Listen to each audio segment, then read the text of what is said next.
It's the 5th time I stand on this shore, the Cuban shore, looking out at that distant horizon, believing again that I'm going to make it all the way across that vast, dangerous wilderness of an ocean.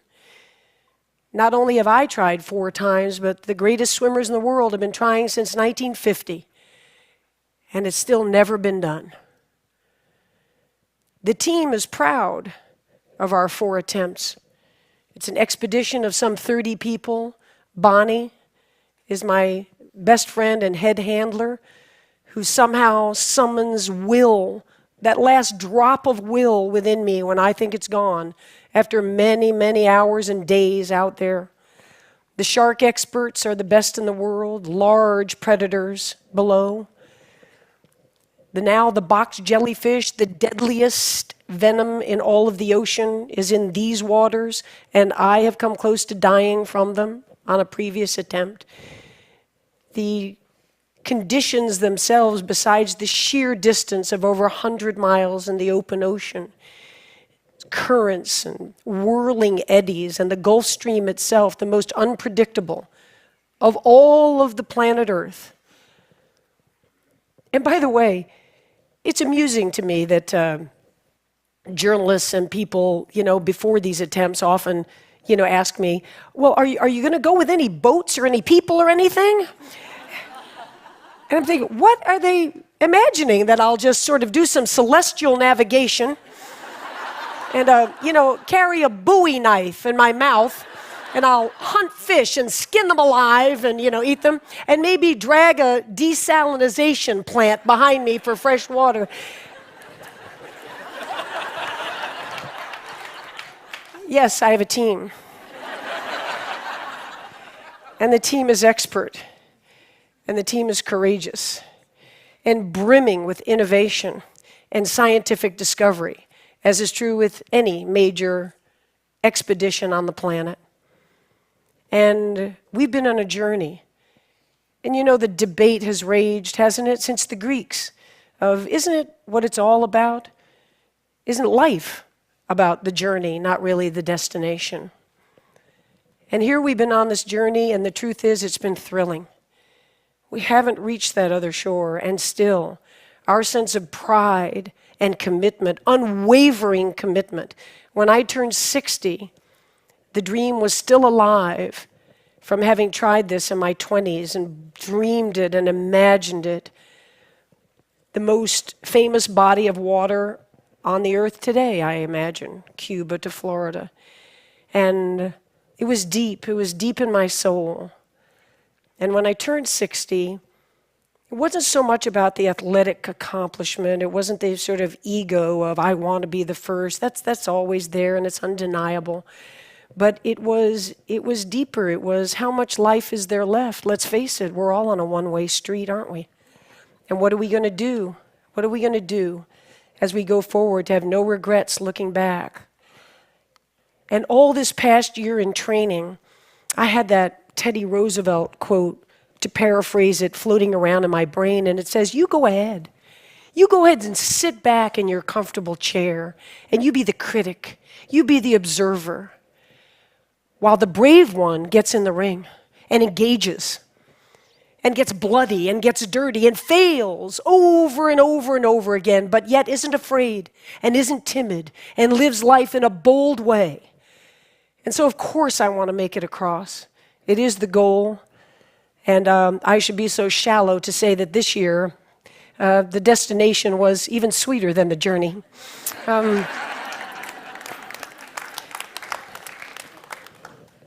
But the journey itself was worthwhile taking. And at this point, by this summer, everybody, scientists, sports scientists, endurance experts, neurologists, my own team, Bonnie, said it's impossible. It just simply can't be done. And Bonnie said to me, but if you're going to take the journey, I'm going to see you through to the end of it. So I'll be there. And now we're there.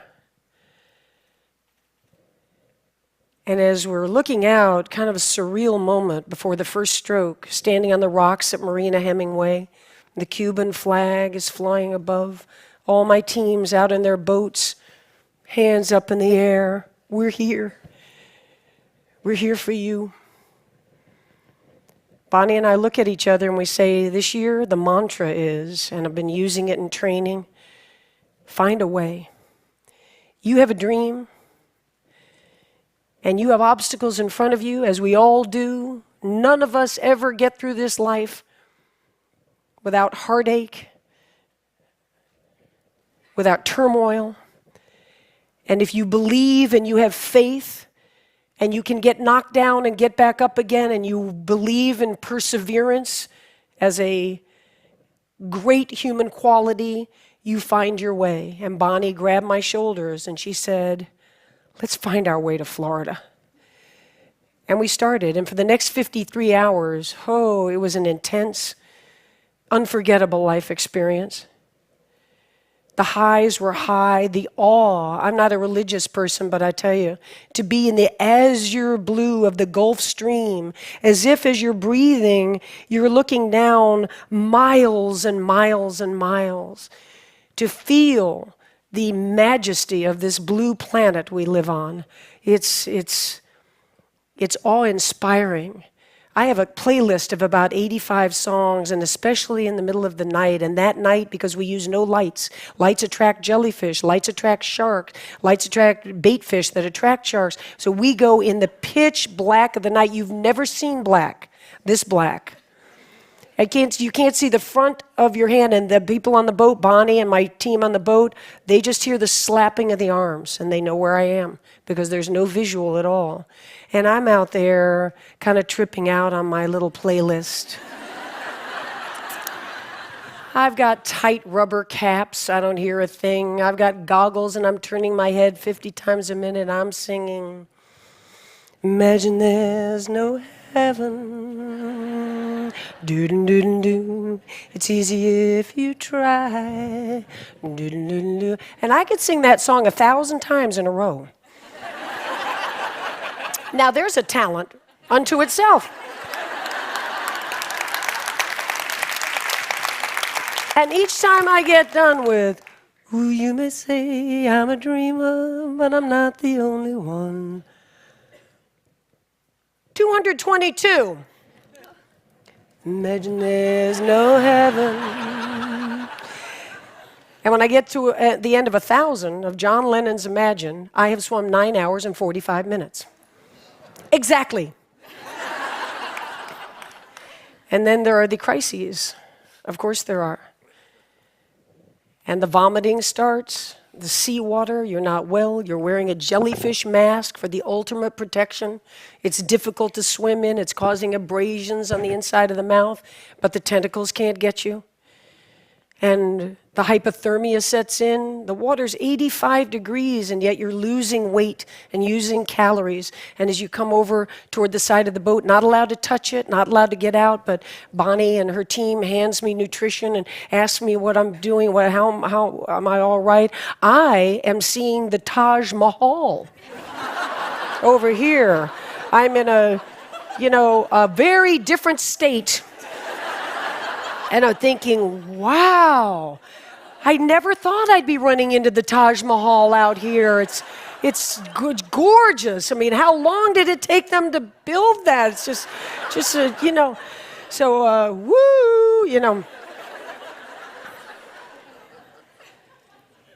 And then we kind of have a cardinal rule that I'm never told really how far it is, because we don't know how far it is. What's going to happen to you between this point and that point? What's going to happen to the weather and the currents? And God forbid you're stung when you don't think you could be stung in all this armor. And Bonnie made a decision coming into that third morning that I was suffering and I was hanging on by a thread. And she said, come here. And I came close to the boat and she said, look out there. And I saw light because the day's easier than the night, and I thought we were coming into day. And I saw a stream of white light along the horizon. And I said, it's going to be morning soon. She said, no, those are the lights of Key West. It was 15 more hours, which for most swimmers would be a long time.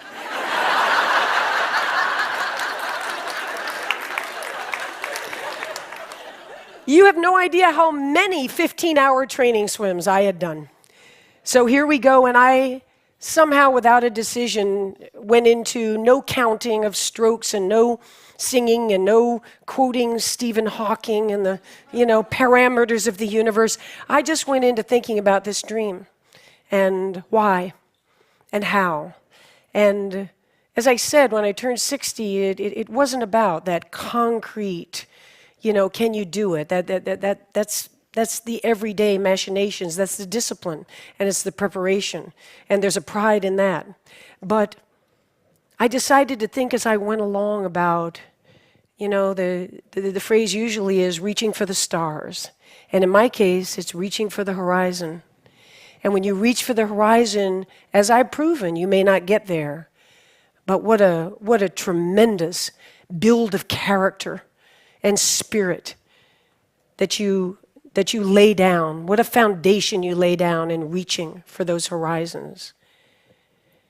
And now the shore is coming. And there's just a little part of me that's sad.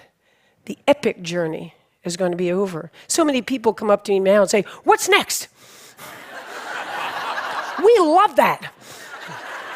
That little tracker that was on the computer, when are you going to do the next one? We just can't wait to follow the next one. Well, they were just there for 53 hours, and I was there for years. And so there won't be another epic journey in the ocean, but the point is, and the point was, that every day of our lives is epic. And I'll tell you, when I walked up onto that beach, staggered up onto that beach, and I had, so many times in a very puffed up ego way, rehearsed what I would say on the beach. When Bonnie thought that the back of my throat was swelling up, and she brought the medical team over to our boat to say, that she's really beginning to have trouble breathing. Another 12, 24 hours in the salt water, the whole thing. And I just thought in my hallucinatory moment that I heard the word tracheotomy. And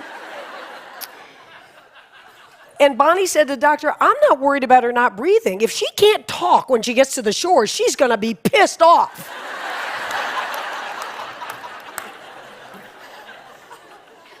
But the truth is, all those orations that I had practiced just to get myself through some training swims as motivation, it wasn't like that.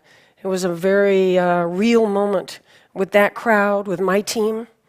We did it. I didn't do it. We did it. And we'll never forget it. It'll always be part of us. And the three things I did sort of blurt out when we got there was, first, never, ever give up. I live it. What's the phrase from today from Socrates? To be is to do. So I don't stand up and say, "Don't ever give up." I didn't give up. There was action behind these words. The second is, you can chase your dreams at any age. You're never too old. 64, that no one at any age, any gender could ever do, has done it, and has no doubt in my mind that I am at the prime of my life today. Yeah.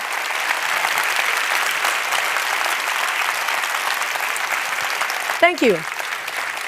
And the third thing I said on that beach was, it looks like the most solitary endeavor in the world, and in many ways, of course, it is. And in other ways, and the most important ways, it's a team. And if you think I'm a badass, you want to meet Bonnie. Bonnie, where are you? Where are you? There's Bonnie Stoll, my buddy. The Henry David Thoreau quote goes, "When you achieve your dreams, it's not so much what you get as who you have become in achieving them." And yeah, I stand before you now. In the 3 months since that swim ended, I've sat down with Oprah, and I've been in President Obama's Oval Office. I've been invited to speak in front of esteemed groups such as yourselves. I've signed a wonderful major book contract. All of that's great, and I don't denigrate it. I'm proud of it all, but the truth is, I'm walking around tall because I am that bold, fearless person. And I will be every day until it's time for these days to be done. Thank you very much and enjoy the conference. Thank you. Thank you. Thank you. Thank you. Thank you. Thank you. Thank you. Thank you. Find a way.